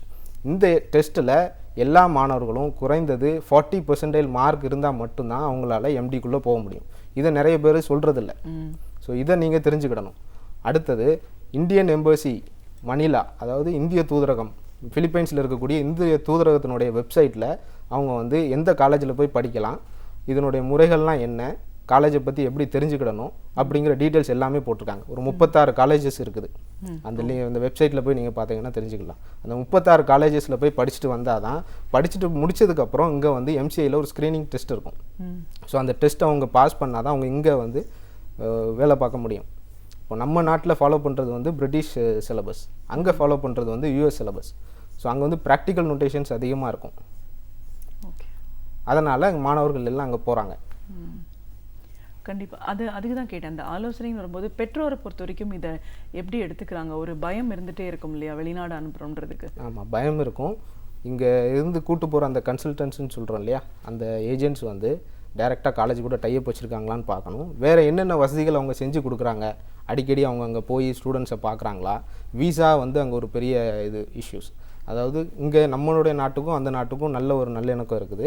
இங்கேருந்து ஸ்டூடெண்ட்ஸு வந்து ட்ராவல் பண்ணும்போது 9A வீசா, 18 வயசு கம்மியாக இருக்கிறவங்க 9A வீசாவில் தான் போவாங்க. It's equivalent to tourist visa. 18 வயசு பூர்த்தியானவங்க மட்டும்தான் ஸ்டூடெண்ட் வீசாவில் இங்கேருந்து ட்ராவல் பண்ண முடியும். அங்கே போனதுக்கப்புறம் காலேஜில் என்ரோல்மெண்ட் பண்ணிவிட்டு அதுக்கப்புறம் தான் 18 வயசு வந்ததுக்கப்புறம் தான் அவங்களுக்கு ஸ்டூடெண்ட் வீசாவை கன்வெர்ட் பண்ணி கொடுப்பாங்க. இந்த கன்வெர்ட் பண்ணி கொடுக்குற வரைக்கும் இந்த அசோசியேட்ஸு, இந்த கன்சல்டன்ட்ஸ்னு சொல்கிறவங்க இருக்கிறாங்களா, அது வரைக்கும் அவங்களோட ஹெல்ப் பண்ண முடியுமா அவங்களால அப்படின்னு தெரிஞ்சுக்கிட்டு தான் அவங்கக்கிட்ட அவங்க அட்மிஷனே நீங்கள் கொடுக்கணும். ஓகே. இப்போ இங்கேருந்து அங்கே போகிற மாணவர்களுக்கு சார், அந்த 5.5 ஆண்டு காலம் அவங்க அங்கே தான் இருக்க போகிறாங்க, படிக்க போகிறாங்க. அப்படிங்கும்போது வேறு மொழி வேறு நாடு அப்படின்னு நம்ம பார்க்கும்போது மொழி ஒரு பிரச்சனை இல்லைன்னு நீங்கள் அங்கே ஆங்கிலம் பேசுகிறதுனால ஒரு சௌகரியம் இருக்குது அப்படின்னு சொல்லலாம். இருந்தாலும் மாணவர்கள் அப்படிங்கிறதுனால அங்கே இருக்கிற சட்டத்திட்டங்கள் தெரியாமல் இருக்கலாம், அவங்கள ஏதாவது தவறுகள் செய்கிறதுக்கு வாய்ப்பு இருக்கலாம். அந்த மாதிரியான ஒரு நேரத்தில் வீட்டை விட்டு வெளியில் இருக்கிற ஒரு மாணவர்கள் சந்திக்கிற பிரச்சனைகள் என்னவா இருக்குது பொதுவாக? கண்டிப்பாக. அதாவது வெளிநாட்டில் போய் படிக்கணும்னு விருப்பப்படுற மாணவர்களுக்கு நீங்கள் இதில் சொல்கிறது என்னென்னா, பேரண்ட்ஸுக்கும் சரி ஸ்டூடெண்ட்ஸுக்கும் சரி, முதல்ல ஸ்டூடெண்ட்டுக்கு வந்து சுய ஒழுக்கம், சுய கட்டுப்பாடு, செல்ஃப் டிசிப்ளின் ரொம்ப முக்கியம். அதுக்கு அடுத்தது மருத்துவ கல்வி மீது அதிகமான ஆர்வம் இருக்கணும். அதாவது ஒரு கன்சல்டண்ட்டை போய் பார்த்து அவங்க மூலமாக அட்மிஷன் பண்ணிட்டாங்க, பண்ணினதுனால 5 வருஷத்தில் நம்ம பையன் வந்து டாக்டர் ஆயிடுவான் அப்படின்னு சொன்னால் அது கட்டாயம் கிடையாது. அவங்க படிக்கக்கூடிய காலத்தில் ரொம்ப சிரமப்பட்டு ரொம்ப ஒரு ஆர்வமாக படித்தா மட்டும்தான் அவங்க ஒரு நல்ல டாக்டராக வர முடியும். பணம் செலவு பண்ணுறோம், ஒரு 30 லட்ச ரூபாய் வரைக்கும் இதில் செலவாகும். எந்த காலேஜில் சேர்ந்தாலும் சரி, சராசரியாக இந்த வீசா, கல்லூரி கட்டணம், ட்ராவலு, அவங்க படிப்பு, சாப்பாடு எல்லாம் சேர்த்து ஒரு 30 லட்ச ரூபாய் வரைக்கும் செலவாகும். ஸோ இந்த பணத்தை கட்டினாலோ இந்த அட்மிஷன் பண்ணிட்டாலோ டாக்டர் ஆயிடுவாங்கங்கிறது கிடையாது. ஸோ அவங்களுக்கு வந்து சுய ஒழுக்கம், சுய கட்டுப்பாடு இருக்கணும். இப்போ எங்களோட நிறுவனத்தில் வந்து அதை தவறுகிற மாணவர்களும் இருக்காங்க. எங்களுக்கு நல்ல இனிப்பான அனுபவங்களும் இருக்குது, கசப்பான அனுபவங்களும் இருக்குது. இதை தவறுற மாணவர்களை நாங்கள் உடனே வீட்டுக்கு அனுப்பிடுறோம். அங்கே நாங்கள் வைக்கிறது இல்லை. பேரண்ட்ஸ்ட்டு இன்ஃபார்ம் பண்ணிவிட்டு அவங்கள நாங்கள் திரும்ப இங்கே அனுப்பிடுவோம். ஸோ இப்போ இந்த மாதிரியான பிரச்சனைகள்லாம் வராமல் இருக்கணும் அப்படின்னா நம்ம வந்து மாணவர்கள் கண்டிப்பாக சில விஷயங்களை கடைபிடிக்கணும் அப்படிங்கிறது ஆரம்பத்துலேருந்தே என்னெல்லாம் தெரிஞ்சு வச்சுக்கணும்? அதை நான் சொன்னல, சுய ஒழுக்கம், சுய கட்டுப்பாடு, இது மட்டும்தான். குறைந்தது 65% மதிப்பெண்கள் எடுத்திருக்கிறவங்க மாணவர்கள் மட்டும்தான் அங்கே போய் படிச்சுட்டு திரும்ப ஒரு நல்ல டாக்டராக வர முடியும். அதற்கு அதாவது இந்தியன் நார்ம்ஸ் படி 50% மார்க்ஸ் எடுத்திருந்தால் இந்தியாவிலையும் சரி வெளிநாட்டிலையும் சரி சென்று போய் படிக்கலாம் மருத்துவம். ஆனால் என்னோட விருப்பம் என்னென்னா, எங்கள்கிட்ட வர்றவங்களுக்கு நாங்கள் கைடன்ஸ் கொடுக்குறது என்னென்னா, ஒரு 65% மினிமம் எடுத்துருக்கணும். அவங்களால மட்டும்தான் அந்த படிப்பை கன்டினியூ பண்ண முடியும். அதேமாதிரி பெற்றோர்கள்ட்ட நாங்கள் சொல்கிறது, உங்களுடைய மகன் வந்து 12 வருஷம் அவங்க உங்கள் கூட இருந்திருக்கிறாங்க, அவங்களுடைய பழக்க வழக்கங்கள் தனியாக போய் அங்கே இருந்துருவாங்களா அப்படிங்கிறது எல்லாமே உங்களுக்கே தெரியும். அப்படி உங்களுக்கு ஒரு நம்பிக்கை இருந்தால் மட்டும்தான் நீங்கள் வெளிநாட்டுக்கு அனுப்பணும். அப்படி நம்பிக்கை இல்லை, இங்கே சேட்டை பண்ணிகிட்டு இருக்கிறான், இல்லைனா இங்கே இப்போ கொஞ்சம் பிரச்சனைகள் இருக்குது, அதனால் அவன் வெளிநாட்டுக்கு போனால் படிச்சிருவான் அப்படின்னு சொல்லி அனுப்புனாங்கன்னு சொன்னால் அது கண்டிப்பாக அங்கே போய் இதோட அதிகமாக தான் இருக்கும். அவங்களால படித்து முடித்து வர முடியாது. ஸோ நாங்கள் பேரண்ட்ஸ்ட்டு அதை நாங்கள் வலியுறுத்தி சொல்லுவோம். உங்களுக்கு உங்கள் பையன் மேலே ஒரு நம்பிக்கை இருந்தது அப்படின்னு சொன்னால் நீங்கள் அவங்கள அனுப்பி வைங்க அப்படின்னு. பெற்றோர் மேலே அதிக பாசம் வச்சுருக்கிற எந்த மாணவர்களும் தப்பு பண்ண மாட்டாங்க. பிரிஞ்சு இருக்கிறாங்க, டெய்லி அவங்ககிட்ட அங்கேருந்து பேசுவாங்க. ஸோ பெற்றோர் இவ்வளோ சிரமம் செலவு பண்ணி நம்மளை இவ்வளோ கஷ்டப்பட்டு அனுப்புகிறாங்க அப்படிங்கிற எண்ணம் இருக்கிற ஒவ்வொரு மாணவரும் தப்பு பண்ண மாட்டாங்க. இப்போது எம்பிபிஎஸ்க்கு அப்பாற்பட்டு எம்டி இன்னும் போஸ்ட் கிராஜுவேஷன் படிக்கிறதுக்காகவும் மாணவர்கள் இங்கேருந்து போகிறவங்க இருக்காங்களா? எப்படி சார்? ஆமாம், இருக்கிறாங்க. அதுக்கு வந்து US, UK அந்த மாதிரியான மேலை நாடுகள் தான் அதிகமாக போகிறாங்க. ஃபிலிப்பைன்ஸை பொறுத்த வரைக்கும் பார்த்தீங்கன்னா மெடிக்கல் கவுன்சில் ஆஃப் இந்தியா வந்து இது வரைக்கும் அதை வந்து ரெகனைஸ் பண்ணல. அதாவது எம்டி, அதாவது பிஜி டிகிரியை வந்து ஃபிலிப்பைன்ஸில் படிக்கக்கூடிய பிஜி டிகிரியை ரெகனைஸ் பண்ணல. இருந்தாலும் சில மாணவர்கள் போகிறாங்க. ஏன்னா அங்கே வந்து இது 4 ஆண்டுகள் எம்டின்னு சொன்னேன், டாக்டர் ஆஃப் மெடிசன். அது போக பிஜியில் ஸ்பெஷலைசேஷன், இது சில டிகிரி வந்து ஸ்பெஷலைசேஷனில் வந்து 4.5 ஆண்டுகளும் இருக்குது, 5 ஆண்டுகளும் இருக்குது. இங்கே வந்ததுக்கப்புறம் அது வந்து medical council of India recognise பண்ணல. பட் இருந்தாலும் அதை பற்றி தெரிஞ்சுக்கிடணும், நிறைய நோய்களை பற்றி கற்றுக்கணும் அப்படின்னு நினைக்கிற மாணவர்கள் அங்கே வந்து சேர்றாங்க. இப்போ மற்ற நாடுகளை ஒப்பிட்டு பார்க்கும்போது, இப்போ நீங்கள் முதல்ல சொன்னீங்க ரஷ்யாலாம் போகிறவங்க இருக்காங்க, சைனா இந்த மாதிரி இடங்களுக்கும் மருத்துவம் சார்ந்த படிப்புகளுக்கு போகிறாங்கன்னு. ஆனால் இந்த செலவுன்னு வரும்போது பிலிப்பைன்ஸ் இன்னும் கொஞ்சம் காஸ்ட்லி அப்படின்னு ஃபீல் பண்ணுறதையும் பார்க்குறோம். ஆமாம், அதை எப்படி சரி கட்டுறாங்க சார்? அந்த மாதிரியான ஒரு செலவினம் தாண்டியும் அங்க போறாங்கல்ல மாணவர்கள். ஆமாம், இப்போ செலவு பண்ணுறதுன்றது இந்தியாவை கம்பேர் பண்ணும்போது இந்தியாவில் ஒரு ப்ரைவேட் ஆர்கனைசேஷனில் படிக்கிறத விட அங்கே வந்து செலவு கம்மி. பட் ஒரு குவாலிட்டியான எஜுகேஷன் வேணும். செலவு கம்மியாக இருக்குது, பணம் குறைவாக இருக்குது, ஒரு 15 லட்சம் ரூபாயில் ரஷ்யாவில் போய் படிச்சுட்டு வரலாம், பட் குவாலிட்டி இல்லைன்னு சொன்னால் அது பிரயோஜனம் இல்லை. நான் உங்களுக்கு முதலே சொன்ன மாதிரி அங்கே வந்து 6 மாதங்கள் வந்து அதிகப்படியான குளிர் இருக்கும். ஸோ அந்த குளிர் நேரத்தில் அங்கே என்னென்ன நோய்கள் இருக்கோ அதை பற்றி தான் அவங்க அங்கே படிப்பாங்க அதிகமாக. அந்த நோய்கள் நம்ம இந்தியாவில் வரப்போகிறதே கிடையாது. இப்போ அவங்க medical council of India screening டெஸ்ட்டில் வரும்போது நம்ம நாட்டில் உள்ள கேள்விகளை பற்றி, நம்ம நாட்டில் உள்ள நோய்களை பற்றியான கேள்விகள் மட்டும்தான் அதில் இருக்கும். இந்த வெளிநாட்டில் போய் படிச்சுட்டு வர்றவங்க நம்ம இந்தியாவில் இருக்கக்கூடிய நோய்களை பற்றி தெரிஞ்சிருக்காங்களா அப்படிங்கிறத செக் பண்ணுறதுக்கான ஒரு எக்ஸாம் தான் அது. ஸோ அந்த எக்ஸாமில் அவங்களால கிளியர் பண்ண முடியாது. ஏன்னா அவங்க அந்த நாட்டில் உள்ள நோய்களை பற்றி மட்டும்தான் படிச்சிருப்பாங்க. ஸோ இங்கே உள்ளது அதிகப்படியாக தெரியாது. ஸோ அதில் ஒரு சிரமம் இருக்குது. அதனால் இங்கே பிலிப்பைன்ஸுக்கு அதிகப்படியான மாணவர்கள் வர்றாங்க. மற்ற கண்ட்ரீஸ்க்கெல்லாம் போகும்போது நிறைய இந்த டெஸ்ட் எல்லாம் இருக்குதுன்னு சொல்கிறாங்க. மெடிக்கலுக்கு அப்பாற்பட்டே நிறைய டெஸ்ட் இருக்குது சொல்கிறோம். இப்போ இங்கே ஸ்டூடெண்ட்ஸாக போகிறவங்களுக்கு அந்த மாதிரியான டெஸ்ட் இருக்கா, அதுக்கான பயிற்சிகள் இருக்கா? டெஸ்ட் எதுவுமே கிடையாது. நான் சொன்ன மாதிரி அந்த 1.5 ஆண்டுகள் ப்ரீ மெடிசன் கோர்ஸ் படிப்பாங்க இல்லையா, அங்கே படிக்கும்போது அந்த என்மேட்னு சொன்னேன் இல்லையா, அது வந்து ஒரு என்ட்ரன்ஸ் எக்ஸாம் மாதிரி தான். அங்கே ஃபிலிப்பினோ ஸ்டூடெண்ட்ஸு கண்டிப்பாக அந்த எக்ஸாம் எழுதி தான் அவங்க வந்து டாக்டர் ஆஃப் மெடிசின் அந்த கோர்ஸை அவங்க சூஸ் பண்ணுவாங்க. நமது மாணவர்கள் அங்கே அந்த கோர்ஸில் அந்த என்ட்ரன்ஸ் எக்ஸாமில் 40% மார்க் கண்டிப்பாக எடுக்கணும். ஸோ இதுதான் அங்கே இருக்கக்கூடிய ஒரு என்ட்ரன்ஸ் எக்ஸாம். அது இவங்க அந்த 1.5 ஆண்டுகள் படிக்கிறபோது 3 தடவை அந்த எக்ஸாம் எழுதலாம். அதாவது மார்ச், ஏப்ரல் இதில் இந்த பீரியடில் ஒரு எக்ஸாமும், அக்டோபர், நவம்பர் இதில் ஒரு எக்ஸாமும் இருக்கும். ஸோ இவங்க 1.5 ஆண்டுகள் படிக்கும்போது 3 தடவை அந்த எக்ஸாம் எழுதலாம். அந்த 3 தடவைக்கு முன்னாடி அவங்க ஒரு 40% மார்க் கண்டிப்பாக எடுக்கணும். எடுக்கலன்னு சொன்னால் அவங்க அதை படிக்க முடியாது. அப்படி எடுக்காத மாணவர்கள் திரும்ப வர்றது நல்லது. ஏன்னா இந்த ஒரு என்ட்ரன்ஸ் எக்ஸாமே அவங்களால பாஸ் பண்ண முடியலன்னு சொன்னால் கண்டிப்பாக அவங்களால அந்த 4 வருஷம் மருத்துவ படிப்பு படிக்க முடியாது. அது அவங்களுக்கு சிரமம். ஸோ அவங்க திரும்ப வர்றது ரொம்ப நல்லது.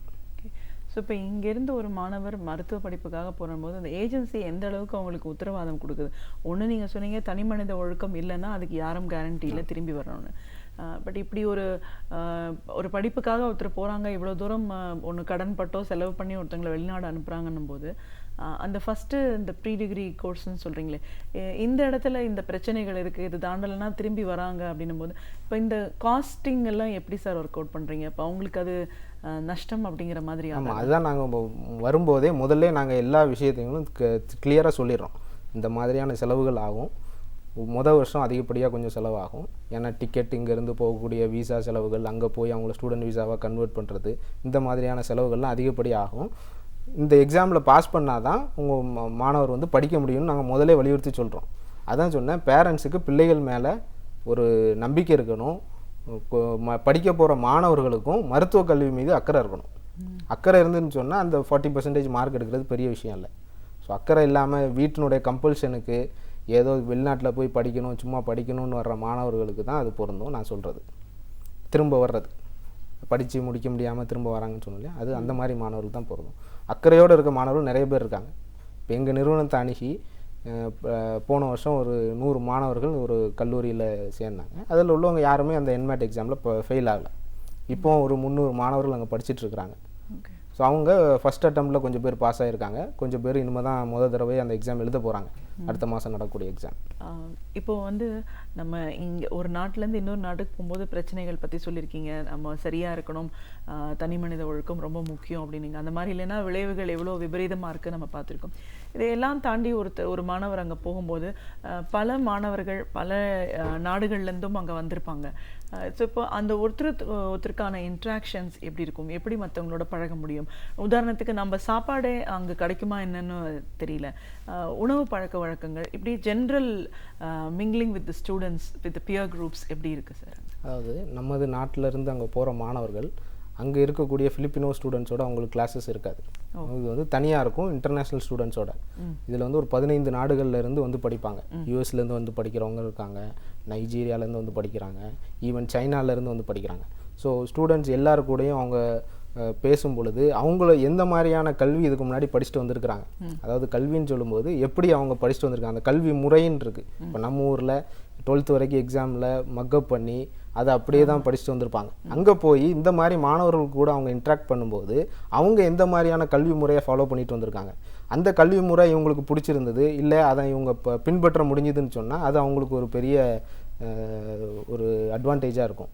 அடுத்தது அங்கே உள்ள மக்கள் வந்து ரொம்ப அமைதியாக பேசக்கூடியவங்க.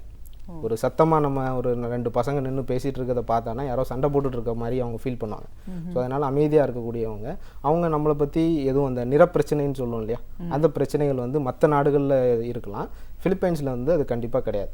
அடுத்தது சாப்பாடுன்னு பார்த்தீங்கன்னா இங்கே நம்ம ஊரில் என்னென்ன காய்கறிகள்லாம் இருக்கோ எல்லா காய்கறிகளுமே அங்கே இருக்கும்.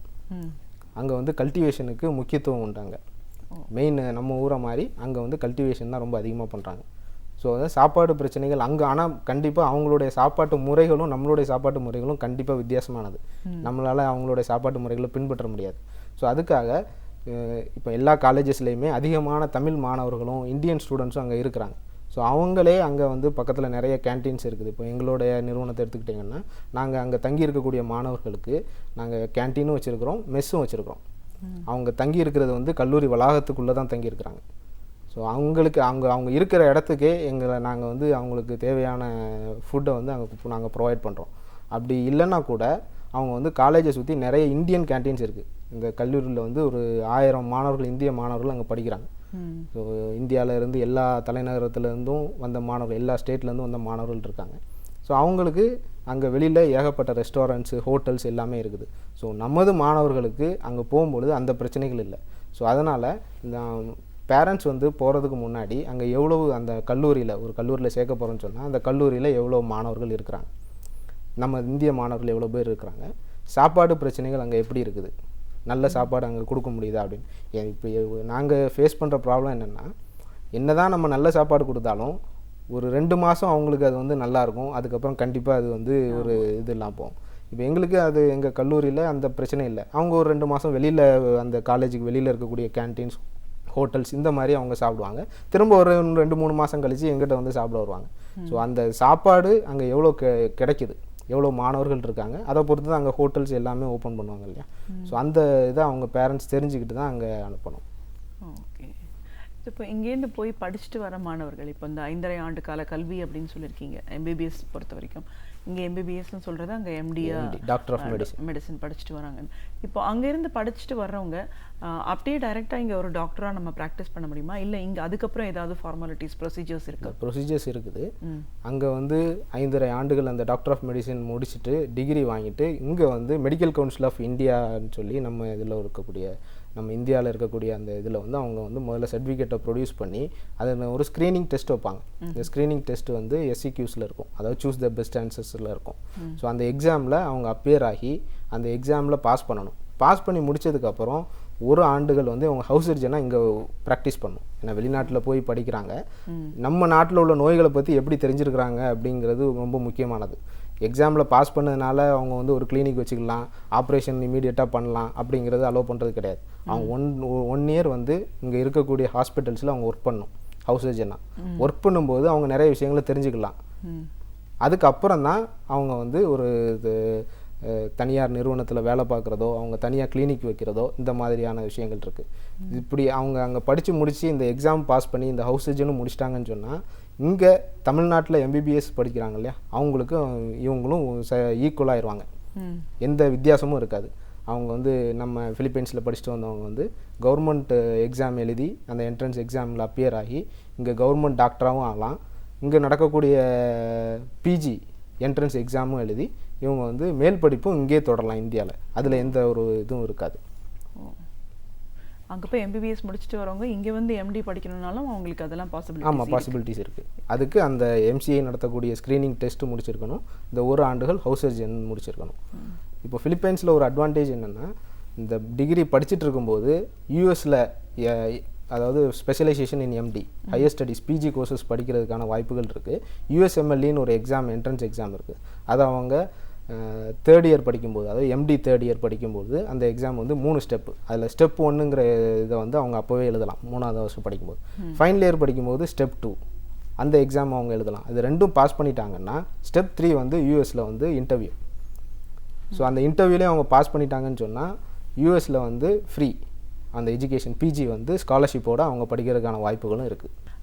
இப்போ நமக்கு ஓரளவுக்கு இந்த மருத்துவ படிப்பை பற்றின ஒரு புரிதல் இருக்குது.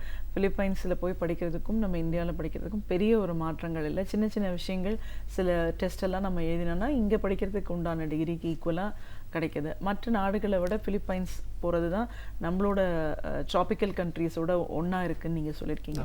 ஸோ ஒரு நிறுவனம் அப்படிங்கிறது மூலம், ஒரு ஏஜென்சி மூலமாக மாணவர்கள் பிலிப்பைன்ஸ்க்கு அதிகம் போகிறாங்க அப்படின்னும் போது, இன்றைக்கி பேரண்ட்ஸ்க்கும் சரி மாணவர்களுக்கும் சரி +2 முடித்தோடனே ஒரு MBBS வெளிநாட்டில் போய் படிக்கணும்னு நினைக்கிறவங்க ஒரு ஏஜென்சியை அணுகணும்னா என்ன மாதிரியான விஷயங்கள் எல்லாம் தெரிஞ்சு வச்சுருக்கணும், என்ன எடுத்துகிட்டு போயிட்டு அவங்க ஒரு ஏஜென்சியை மீட் பண்ணணும்?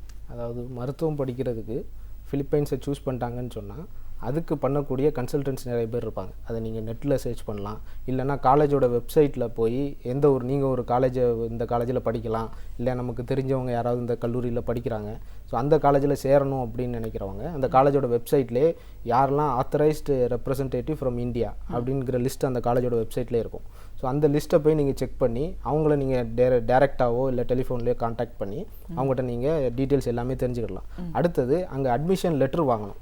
அதுக்கு உங்களுடைய 10th 11th 12th mark sheet வந்து நீங்கள் தேர்வு முடிஞ்சதுக்கப்புறம், ரிசல்ட் வந்ததுக்கப்புறம் நீங்கள் அதை கொண்டு போய் கொடுத்து இந்த ஏஜென்சியை பற்றி உங்களுக்கு விரிவான அவங்க விளக்கம் கொடுத்ததுக்கப்புறம் உங்கள் டாக்குமெண்ட்ஸ் எல்லாம் நீங்கள் கொடுக்க வேண்டியிருக்கும்.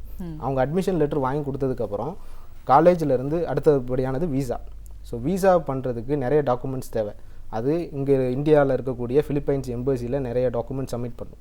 ஸோ அது அவங்க கேட்பாங்க. Birth certificate, TC, mark sheets, இந்த மாதிரியான சர்டிஃபிகேட்ஸ்லாம் கேட்பாங்க. அதை ப்ரொடியூஸ் பண்ணி வீசா இன்டர்வியூ வந்து ஒன்று டெல்லியில் இருக்கக்கூடிய எம்பசிலேயோ சென்னையில் இருக்கக்கூடிய கான்சுலேட் ஆஃபீஸ்லேயோ அவங்களுக்கு வீசா இன்டர்வியூ நடக்கும். ஸோ அந்த வீசா இன்டர்வியூ நடக்கும்போது ஸ்டூடெண்ட்ஸ் வந்து ஒரு ஃபஸ்ட்டு செமஸ்டர் ஃபீஸ் அட்லீஸ்ட் அந்த ஃபீஸை வந்து காலேஜுக்கு அனுப்பியிருக்கணும். அதுக்கு தான் அவங்க முதலே அந்த அட்மிஷன் லெட்ரு வாங்கி கொடுக்குறாங்க. அந்த அட்மிஷன் லெட்ரு இருந்தால் தான் இங்கேருந்து நம்ம வந்து பணத்தை வந்து அந்த யூனிவர்சிட்டிக்கு டைரெக்டாக அனுப்ப முடியும். ஸோ அது அந்த ரிசிப்ட், அந்த அவங்க பே பண்ண ரிசிப்ட் இருந்தால் மட்டும்தான் இங்கே வந்து வீசா இன்டர்வியூ அவங்க பண்ண முடியும். ஸோ இதுக்கப்புறமா அவங்க ட்ராவல் பண்ணி அங்கே போனதுக்கப்புறம் அவங்களுக்கு மெடிக்கல் செக்கப்பு நிறைய விஷயங்கள் இருக்காங்க, மெடிக்கல் இது பண்ணுவாங்க.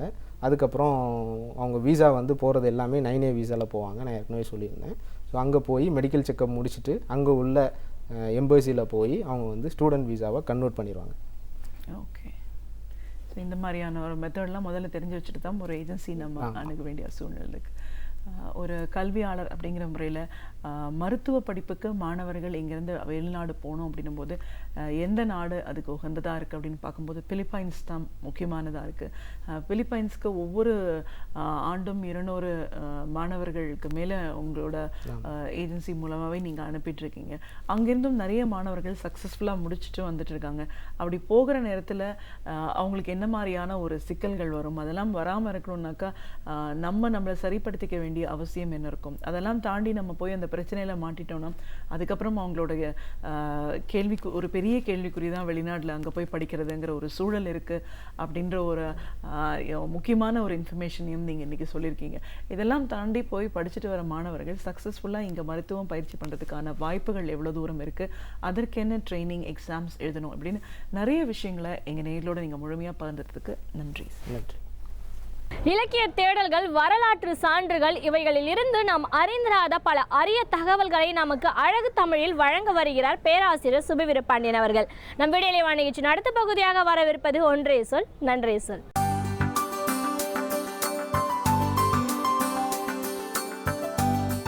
அனைவருக்கும் என் வணக்கம். அரசியல் அறிவியல் என்று சொல்லப்படுகிற பொலிட்டிக்கல் சயின்ஸ் என்கிற அந்த துறையினுடைய வல்லுநர்கள் ஒரு நல்ல அரசுக்கான அடையாளம் அது எளிதில் அணுகத்தக்கதாக இருப்பது தான் என்று சொல்லுவார்கள். ஈஸி அப்ரோச் என்று அதனை ஆங்கிலத்திலே அவர்கள் குறிப்பார்கள். அணுகத்தக்கது தான் அரசு. ஏனென்றால் மக்களால் தேர்ந்தெடுக்கப்பட்ட அந்த அரசு மக்களுக்கான அரசாக இருக்கிறது என்று சொன்னால் மக்களால் அணுகக்கூடிய அரசாக இருக்கிறது என்று அதனுடைய பொருள். எந்த அரசு மக்களால் அணுகப்பட இயலவில்லையோ அது நல்ல அரசாக இருக்க முடியாது என்பது இந்த கூற்றினுடைய இன்னொரு பக்கம். பல அரசுகள் அப்படி மக்களால் அணுகத்தக்க அரசுகளாக இருக்கின்றனவா என்று ஒரு கேள்வி இருக்கிறது. வெறும் மக்களால் மட்டுமில்லை, 4 தளங்களிலிருந்து அரசு அணுகப்பட வேண்டும் அணுகுவதற்கு அந்த தளங்களில் அது இயல்பாக இருக்க வேண்டும். மக்கள், மாற்றுக் கட்சியினர் அல்லது எதிர்க்கட்சியினர், ஊடகங்கள், அதிகார இயந்திரம், இந்த 4 பேராலும் ஓர் அரசு அணுகத்தக்கது என்றால்தான் அது நல்ல அரசு. மக்களினுடைய கோரிக்கைகள், எதிர்க்கட்சிகளினுடைய கோரிக்கைகள் அனைத்தையும் ஓர் அரசு நிறைவேற்றிவிட வேண்டும் என்று சொல்ல முடியாது. அவற்றை நிறைவேற்றுவதிலே அரசுக்கு பல இடையூறுகள், முட்டுக்கட்டைகள், கொள்கை பிரச்சனைகள் அனைத்தும் இருக்கலாம். ஆனால் அது நிறைவேற்றப்படக்கூடியதா இல்லையா என்பதை விட அது பற்றி விவாதிப்பதற்கு அரசு அணியமாக இருக்கிறதா இல்லையா, அதற்கு உரிய விடைகளை மக்களுக்கோ ஊடகங்களுக்கோ அரசு தருகிறதா இல்லையா என்பதுதான் ஒரு மிகப்பெரிய செய்தி. இந்த துறையினர் போராட்டங்களை நடத்துகிறார்கள், இவர்களால் மக்களால் அரசை சந்திக்கவே முடியவில்லை என்கிற நிலை இருக்குமானால் அது ஒரு நாடும் நல்ல அரசாக இருக்க முடியாது. ஊடகவியலாளர்கள், பத்திரிகையாளர்கள் தான் இன்றைக்கு மிக பெரும்பான்மையாக உலகம் முழுவதும் அரசுகளுக்கும் மக்களுக்கும் இடையிலான பாலமாக விளங்குகிறார்கள். இன்றைக்கு ஊடகியல் துறையினுடைய வலிமை மிக கூடுதலாக ஆகியிருக்கிறது என்று நாம் கூறலாம். 20ஆம் நூற்றாண்டின் இறுதி வரையில் கூட இல்லாத அளவுக்கு 21ஆம் நூற்றாண்டில் குறிப்பிடத்தக்க முன்னேற்றம் ஊடகவியல் துறை பெற்றிருக்கிற முன்னேற்றம்தான். அதற்கு பின்புலமாக இன்றைய அறிவியல் தொழில்நுட்ப வளர்ச்சிகள் இருக்கின்றன. முன்பெல்லாம் மிகப்பெரிய தலைவர்கள் இறந்து போன செய்தியை கூட அடுத்த நாள் வானொலி செய்தியின் மூலமாகத்தான் அறிய முடியும் என்கிற நிலை இருந்தது. ஆனால் இன்றைக்கு அடுத்த நிமிடமே, அதற்கு பிறகு 10-15 நிமிடங்கள் கூட ஆகாது, அடுத்த நிமிடமே உலகெங்கும் செய்தி பரவிவிடுகிற அளவுக்கு ஊடகத்துறையினுடைய தொழில்நுட்பம் வளர்ந்திருக்கிறது. எனவே ஊடகங்களாலாவது ஓர் அரசு அணுகுவதற்கு எளிதானதாக இருக்க வேண்டும். அல்லது சட்டமன்றங்களில் எதிர்க்கட்சியால், நாடாளுமன்றங்களில் சட்டமன்றங்களில் எதிர்க்கட்சிகளால் அணுகத்தக்கதாக, எதிர்க்கட்சிகளின் வாதங்களை காது கொடுத்து கேட்கின்ற அரசாக ஓர் அரசு இருக்க வேண்டும். அந்த சட்டமன்ற நாடாளுமன்றத்தின் அடிப்படை நோக்கமே அதுதான். எல்லா கருத்தையும் எல்லோரும் ஒத்துப்போய் விடுவார்கள் என்று சொன்னால் பிறகு விவாதம் என்பதே அங்கு எழாது. எல்லோரும் ஒரே கட்சியைச் சேர்ந்தவர்களாக இருக்க முடியாது. பல்வேறு கட்சியைச் சேர்ந்தவர்கள் சேர்ந்து கூடி விவாதிப்பதற்கான ஓர் அரங்கம் வேண்டும் என்பதுதான் ஜனநாயகத்தினுடைய மிகப்பெரிய ஒரு கோட்பாடு என்று நாம் கூறலாம். எனவே காது கைப்பச் சொன்னாலும் கேட்டுக்கொள்ளுகிற அரசுதான் இடித்து உரைக்கும் போதும் அதனை கேட்டு பிறகு ஏற்பதும் மறுப்பதும் அரசின் உடைய இயல்பாக இருக்கலாம். ஆனால் காது கைப்பச் சொல்லுவதையும் கூட கேட்டுக்கொள்ளுகிற சகிப்புத்தன்மை இருந்தால் அது நல்ல அரசுக்கு அடையாளம். எதிர்கருத்துகள் பேசப்படவே கூடாது, வெறும் புகழ் உரைகள் மட்டுமே இருக்க வேண்டும் என்று சொன்னால் அது சட்டமன்றமாக இருக்க முடியாது, வெறும் பஜனை கூடமாகத்தான் இருக்க முடியும். எனவே எந்த தளங்களிலிருந்து அரசை அணுக முடிகிறது, அணுக முடியவில்லை என்பதை பொறுத்துத்தான் ஓர் அரசு நல்ல அரசா இல்லையா என்பதை மக்களும் நாடும் ஏடுகளும் தீர்மானிக்க முடியும். நான் சொன்ன இந்த 4 தளங்களிலும் நாம் எண்ணி பார்க்கலாம். ஒன்று மக்கள், மக்களிலே இருக்கிற பல்வேறு பிரிவினர், விவசாயிகள் இருக்கிறார்கள், தொழிலாளர்கள் இருக்கிறார்கள், மாணவர்கள் இருக்கிறார்கள், மீனவர்கள் இருக்கிறார்கள், படித்த கல்வியாளர்கள், வழக்கறிஞர்கள், மருத்துவர்கள், இன்னமும் இந்த சமூகத்தில் ஒடுக்கப்பட்ட, சாதியின் பெயரால் ஒடுக்கப்பட்டவர்கள், பால் இனத்தின் பெயரால் ஒடுக்கப்பட்ட பெண்கள், மாற்றுத்திறனாளிகள், மாற்று பால் இனத்தார், இப்படி பல்வேறு பிரிவினர் மக்களிடத்தில் இருக்கிறார்கள். குறையில்லாத ஒரு சமூகம் இருக்க முடியாது. குறைகளையும் கோரிக்கைகளையும் கொண்டிருக்கிற இந்த பிரிவினரினுடைய முழக்கங்கள் அரசுகளின் காதுகளிலாவது விழ வேண்டும். காதுகளுக்கே எட்டாத தொலைவில் அவர்களை புறந்தள்ளி விடுவதும், அந்த போராட்டங்கள் என்ன என்றே திரும்பி பார்க்காமல் இருப்பதும், அப்படி கோரிக்கை வைத்திருக்கிறவர்களை அழைத்து அந்த கோரிக்கைகள் என்ன என்று கேட்காமல் இருப்பதும் ஒரு நாளும் ஓர் அரசுக்கான உகந்த செயலாக இருக்காது. அப்படி ஓர் அரசு நடந்து கொள்ளுமானால் அது மக்களை விட்டு அந்நியப்பட்டு மக்களுக்கு விரோதமாக இருக்கிற அரசு என்றுதான் ஆக வேண்டும். எனவே மக்களால் அணுக முடியாது, எதிர்க்கட்சிகளால் எடுத்து வைக்க முடியாத எந்த கருத்தையும் சட்டமன்றத்தில் எடுத்து வைக்க முடியாது. எடுத்து வைத்தால் அதை கேட்டுக்கொள்ளாத ஓர் அரசாக இருக்குமானால் குறைந்தபட்சம் ஊடகங்களின் மூலமாகவாவது மக்களோடு ஒரு தொடர்புடைய அரசாக அது இருக்க வேண்டும். வாரம் ஒரு முறையேனும் ஊடகவியலாளர்களை சந்தித்து முதலமைச்சரோ அல்லது அமைச்சர்களோ உரையாடுவதன் மூலமாகத்தான் இந்த குறையை இட்டு நிரப்ப முடியும். ஒரு மிகப்பெரிய இடைவெளியை இல்லாமல் செய்து விடுவதற்கும் கூட ஊடகங்கள் உதவும். ஆனால் ஊடகவியலாளர்களாலும் சந்திக்கவே முடியாது, அருகிலேயே நெருங்க முடியாது என்று சொன்னால் அந்த அரசியல் அறிவியல் துறை வல்லுநர்கள் தருகிற அந்த விளக்கத்திற்கும் இந்த அரசுக்கும் எந்த தொடர்பும் இல்லை என்று பொருள். இந்த மூன்றும் போனாலும் கடைசியாக மிச்சப்படுவது அரசு இயந்திரம். அரசு இயந்திரம் என்பது அரசின் ஒரு பகுதியாகவே இருக்கிற ஒன்று. அதிகாரிகள், அங்கே இருக்கிற செயல் வீரர்கள், இவர்கள் எல்லோரும் சேர்ந்துதான் அந்த அதிகார வர்க்கமாக இருக்கிறார்கள். அந்த அதிகாரிகளாவது அரசினை, அரசு என்றால் அமைச்சர்களும் முதலமைச்சரும் தான், அரசினை உடனடியாக அணுக முடியும் என்கிற நிலை இருந்தால் நாட்டின் சில சிக்கல்களையாவது தீர்க்க முடியும். ஒரு ஏரி நிரம்பி விட்டதென்றால் அந்த ஏரியை திறந்து விடுவதற்கு உடனடியாக அதிகாரிகள் அரசை அணுக முடியும், அங்கிருந்து ஆணையை பெற முடியும் என்றால்தான் அதற்கு உரிய நடவடிக்கைகளை செய்ய முடியும். இல்லையானால் அந்த ஏரி உடைந்தோ அல்லது ஒரே நேரத்தில் ஏரியில் இருக்கிற தண்ணீரை பெருமளவு மதகுகளின் வழியாக திறந்துவிட்டோ நாட்டில் வெள்ளம் சூழ்வதற்குத்தான் அது வழிவகுக்கும். ஆகையினால் அதிகாரிகளாலாவது அணுகக்கூடிய அரசாக ஓர் அரசு இருக்க வேண்டும். அவர்களாலும் அணுக முடியாது என்று சொன்னால் அரசு என்பது முற்றுமாக அந்நியப்பட்டு நிற்கிற, முற்றுமாக மக்களுக்கு எதிராக விரோதமாக இருக்கிற அரசு என்று ஆகும். எனவே ஒரு நல்ல அரசுக்கான அடையாளம் அது மக்களால், ஊடகங்களால், அதிகார வர்க்கத்தால், எதிர்க்கட்சிகளால் அணுகக்கூடிய ஒன்றாக இருக்க வேண்டும் என்பதுதான் ஒவ்வொரு முறையும் மக்கள் சரிபார்த்து கொள்ள வேண்டும். ஒவ்வொரு நாட்டிலும் இருக்கிற அரசுகள் இந்த 4 பேராலும் அணுக முடிகிறதா, 4 பேரில் ஒருவராலாவது அணுக முடிகிறதா என்று சரிபார்க்க வேண்டும். அப்படி அணுகவே முடியாத அரசு என்றால் அந்த அரசு அகற்றப்பட வேண்டும் என்பதைத்தான் அரசியல் துறை நமக்கு எடுத்துச் சொல்கிறது. நம் வாழும் சூழலை பசுமையாகவும் அழகாகவும் பாதுகாத்து கொண்டால்தான் நம் வாழ்வும் சிறப்பாக அமையும். அந்த வகையில் நம் சுற்றுச்சூழலை எவ்வாறு பாதுகாக்கலாம் என்பதை பற்றி நமக்கு விளக்க வருகிறார் டாக்டர் வின்சென்ட் அவர்கள். நம் விடியலை நிகழ்ச்சி நிறைவு பகுதியாக வரவிருப்பது சுற்றுச்சூழல்.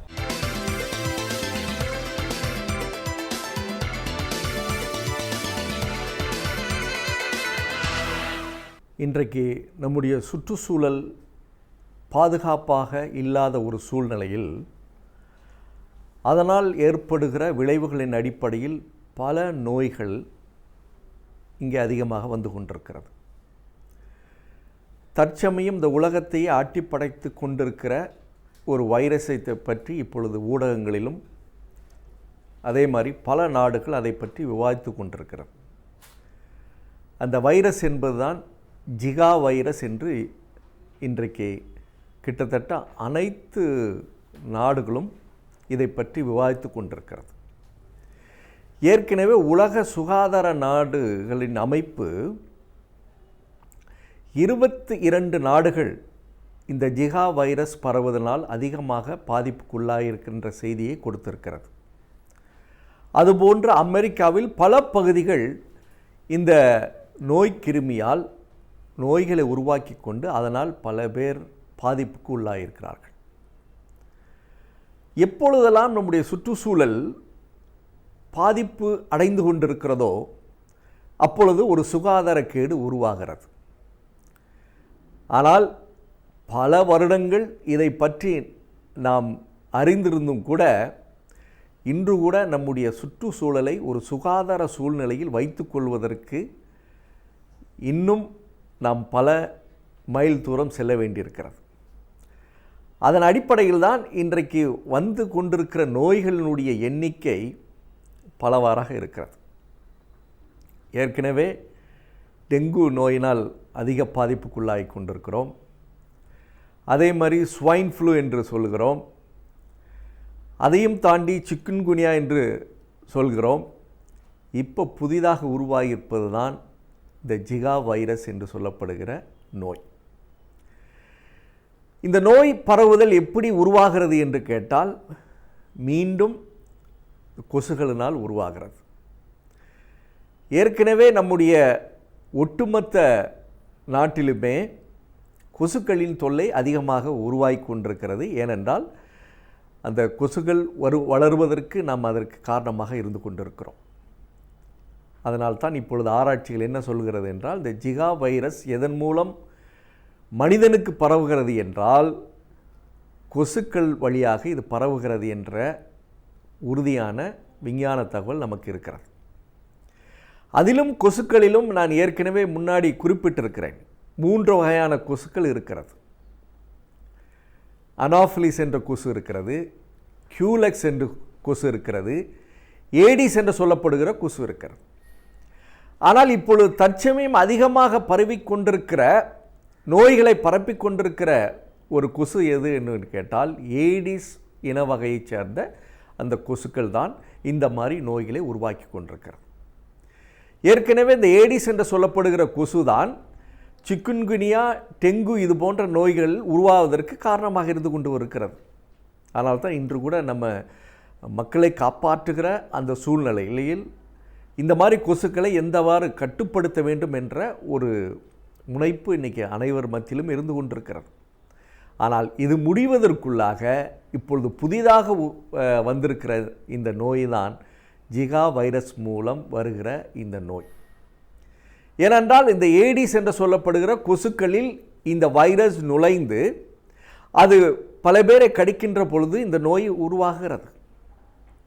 ஆனால்தான் இன்றைக்கு ஒரு முக்கியமாக இந்த நோயை எந்த அளவிற்கு கட்டுப்படுத்த வேண்டும், ஏனால் இது உலக நோயாக மாறிக்கொண்டிருக்கு. ஏதோ ஒரு இடத்தில் மட்டும் வருகின்ற நோயாக இல்லாமல் ஏற்கனவே 22 நாடுகள் இந்த நோயால் பாதிக்கப்பட்டிருக்கிறது. இப்பொழுது இந்தியாவிற்கு வந்து விடுமோ என்ற பயம் இப்பொழுது நமக்கு ஆரம்பித்திருக்கிறது. அதையும் தாண்டி வருவதற்குரிய அறிகுறிகளும் வந்திருக்கிறது. இதன் அடிப்படையில் தான் இந்த தகவல்களை நான் உங்களோடு பகிர்ந்து கொள்ள விரும்புகிறேன்.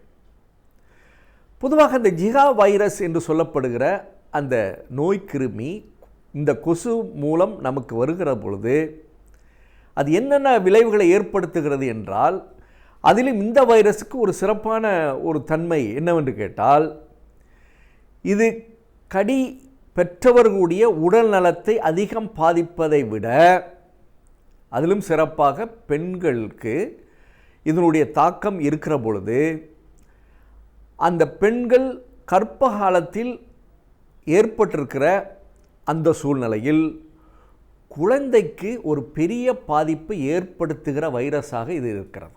அதான் இப்பொழுது மிகவும் வருத்தமான ஒரு சூழல். ஏனென்றால் ஒரு பெண் தாய்மை அடைந்திருக்கிற அந்த சூழ்நிலையில் இந்த கொசு கடிக்கிற பொழுது ஏற்படுகிற மாற்றம் என்னவென்று கேட்டால், அந்த தாயை அதிகம் கஷ்டப்படுத்துவதை விட குழந்தைக்கு ஒரு பெரிய துன்பத்தை, தீரா துன்பத்தை கொடுத்து விடுகிறது என்பதுதான் இன்றைக்கு உலக நாடுகள் அனைத்துமே கவலையோடு இருக்கிறது. ஏனென்றால் இந்த நோய் கிருமி அந்த தாயினுடைய வயிற்றில் செல்கிற பொழுது அது குழந்தையை பாதிப்பது எந்த மாதிரி இருக்கிறது என்று கேட்டால், அதனுடைய மூளை வளர்ச்சியை மட்டுப்படுத்துகிறது. இதுதான் மிகவும் வருத்தமான ஒரு சூழல். ஏனென்றால் அந்த மாதிரி பாதிக்கப்பட்ட ஒரு தாய் வயிற்றிலிருந்து பெறுகிற அந்த குழந்தை அதுக்கு ஏற்படுகிற அந்த துன்பம் என்னவென்று கேட்டால், முதலில் அதனுடைய தலை சிறிதாகிவிடும். அடுத்து அந்த மூளை வளர்ச்சி ஒட்டுமொத்தமாக நிறுத்தப்பட்டு விடுவதனுடைய காரணமாக அந்த குழந்தை உயிரோடு பெரிய துன்பத்தை அனுபவித்துக் கொள்கிற ஒரு சூழல் உருவாகும் என்பதற்காகத்தான் இன்றைக்கு இந்த வைரஸை எந்த அளவிற்கு பரவுவதிலிருந்து தடுக்க வேண்டும் என்ற அடிப்படையில் இன்றைக்கு அனைவருமே முனைந்திருக்கிறார்கள். இதில் மிகவும் ஒரு புறம் இந்த துன்பமான ஒரு துயரமான சூழல் இருந்தால் கூட, ஆனால் இன்றைக்கு உலக நாடுகள் ஒருங்கிணைத்து இந்த வைரஸை எந்த அளவிற்கு கட்டுப்படுத்த வேண்டும் என்று மிகவும் முனைப்பாக இருந்து கொண்டிருப்பதோடு இல்லாமல், எங்கெங்கு இந்த அறிகுறி தென்படுகிறதோ அங்கெல்லாம் சென்று இந்த உலக சுகாதார நாடுகள் அந்தந்த நாடுகளோடு இணைந்து ஒரு பெரிய திட்டத்தை இன்னைக்கு முனைந்திருக்கிறார்கள். ஆனால் இதில் நான் குறிப்பிடுகிற ஒரு விஷயம் என்னவென்று கேட்டால், பொதுவாக கொசு உற்பத்தியாகிற ஒரு சூழல் நமக்கு இப்பொழுது அதிகமாகவே தெரிகிறது. ஏனென்றால் எங்கெங்கு தண்ணீர் தேக்கம் இருக்கிறதோ அங்கே எல்லாமே இந்த கொசுக்களுடைய உற்பத்தி அதிகரிக்கிறது. ஆனால் இவ்வாறு உற்பத்தியாகிற அந்த கொசுக்களை எந்த அளவிற்கு நாம் கட்டுப்படுத்த வேண்டும் என்பதற்கு நான் ஒரு உதாரணத்தை சொல்ல வேண்டும். ஒரு கடந்த வாரம் முன்னாள் மதுரை காமராஜர் பல்கலைக்கழகத்தினுடைய பேராசிரியர் டாக்டர் டிஜே பாண்டியன் அவர்களை சந்தித்தேன். அவர் ஒரு கருத்தரங்கில் பேசுகிற பொழுது, இளைஞர்கள் நினைத்தால், அதிலும் மாணவர்கள் நினைத்தால், இந்த மாதிரி கொசுகள் வளர்கிற இடங்களை எளிதாக அவர்கள் தீர்வுக்கு கொடுக்கக்கூடிய சில விஷயங்களை செய்யலாம் என்று ஒரு விஷயத்தை குறிப்பிட்டார். இன்றைக்கு கொசுக்களினுடைய லார்வல் பருவம் என்று சொல்லப்படுகிறது. ஏனென்றால் கிட்டத்தட்ட ஒரு கொசு ஒரு முதிர்ச்சி நிலை அடைவதற்கு முன்னாடி ஒரு 4 பருவங்களை அடைய வேண்டியிருக்கிறது. அதான் லார்வல் ஃபார்ம் என்று சொல்வார்கள். அதை இன்னும் ஆங்கிலத்தில் சொல்ல வேண்டும் என்றால் first larva, second instar, third instar and fourth instar என்று சொல்வார்கள். அந்த மாதிரி ஒரு சூழ்நிலையில் இந்த கொசுக்களினுடைய லார்வல் பருவம் என்று சொல்லப்படுகிற அந்த சூழ்நிலையில் மாணவர்கள் அதை சேகரித்து அது சிறப்பாக மீன்களுக்கு இரையாக தரக்கூடிய ஒரு சூழ்நிலையை உருவாக்கி தந்தால், இந்தியாவில் அது சிறப்பாக தமிழகத்தில் இந்த மாதிரி கொசுக்கள் உற்பத்தியாகிற அந்த முறையை தடுத்து நிறுத்துவதோடு இல்லாமல், அந்த மாதிரி கொசுக்களை அதுவும் லார்வல் பருவத்தில் இருக்கிற அந்த கொசுக்களை எளிதாக மட்டுப்படுத்துவதோடு இல்லாமல், அதை பயனுள்ள முறையில் நீரில் வாழ்கிற விலங்குகளுக்கு ஒரு உணவாக உருவாக்கி கொள்கிறோம் என்ற ஒரு யோசனையை தெரிவித்தார். ஆனால் அதை பார்க்கிற பொழுது, இந்த மாதிரி ஒரு சூழலில் வளருகிற அந்த கொசுக்களை நாம் மேன்மைப்படுத்துகிற பொழுது நிச்சயமாக சொல்கிறேன், இந்த மாதிரி ஒரு நோய், அது சிறப்பாக அந்த ஜிகா என்று சொல்லப்படுகிற இந்த மாதிரி இந்த வைரஸ் கிருமியை பரவாமல் தடுப்பதற்கு நம்ம கொசுக்களின் எண்ணிக்கையும் அது வளர்கிற இடத்தையும் நம்ம மேன்மைப்படுத்துகிற பொழுது நிச்சயமாக இந்த மாதிரி ஒரு தாக்கம் இந்தியாவிற்கு வரக்கூடிய வாய்ப்பு மிகவும் குறைவு. அதில் மாணவர்கள் மட்டுமல்ல, இளைஞர்கள் அனைவருமே, அதுவும் பொதுமக்களும் அரசும் இணைந்து செயல்படுகிற பொழுது இந்த வைரஸிலிருந்து நம்முடைய தாய்மார்களை, அதுவும் சிறப்பாக வருகிற தலைமுறையை எளிதாக பாதுகாத்து கொள்வதற்கு வாய்ப்பு இருக்கும். ஆனால் அதையும் தாண்டி நம்முடைய சுற்றுச்சூழலை எப்பொழுதுமே சுகாதாரமாக வைத்துக்கொள்கிற பொழுது அது நமக்கு பயன்படுகிறது என்பதை புரிந்து கொள்கிற பொழுது நம்முடைய சூழலை, சுற்றுச்சூழலை சிறப்பாக வைத்துக்கொள்ள முனைவோம்.